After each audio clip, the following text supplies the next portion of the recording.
Hello and welcome to another episode of 2 Minutes with Tim here on Heavenward Thinking. Today we're continuing on in Proverbs chapter 11. We're going to look at verses 5 and 6. So I'll read it and we'll get right into this week's discussion and challenge.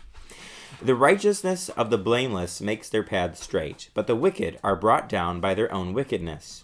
The righteousness of the upright delivers them, but the unfaithful are trapped by evil desires.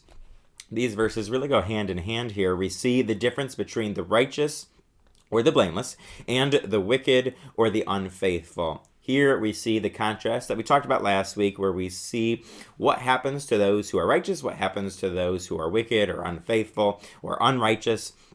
Here we see that direct contrast once again. The righteousness of the blameless makes their path straight. Again, going along that same thing we talked about last week about guiding us on the path, going straight on the right road as we follow after God. While on the other hand, the wicked are brought down by their own wickedness. Now, which of these outcomes would you like? Would you like to go on a straight path, or would you like to be brought down by your own wickedness? I think all of us would love to say that we would identify with the first one. We all want our paths to be straight. We want life to go well for us. We don't want to be brought down by our own wickedness.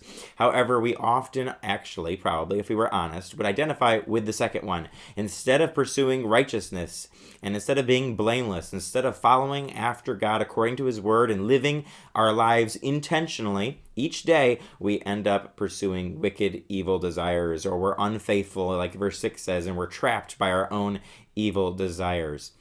We find ourselves there probably more often than we would like to admit, and then in those moments we are just identifying with the rest of the world rather than being different and pointing people to Christ. And so it's so important for us as Christians to be intentional about the way we live our lives, to look at verses like these and be challenged by them. They're not always a pat yourself on the back type of verse. Sometimes they're very, very challenging for us to read and to try to apply to our daily lives. It's hard for us to sometimes choose to do righteous things instead of unrighteous things, because often the righteous things that we are called to do, they take effort, they take sacrifice. We have to give up certain things. We have to do things that we might not like to do, that maybe the hard thing, the hard choice before us, but it leads us along straight paths rather than being ensnared and entrapped by our own evil desires and being brought down in our wickedness. And so we have to look at the end result here and keep that in mind. How do we want to live our lives?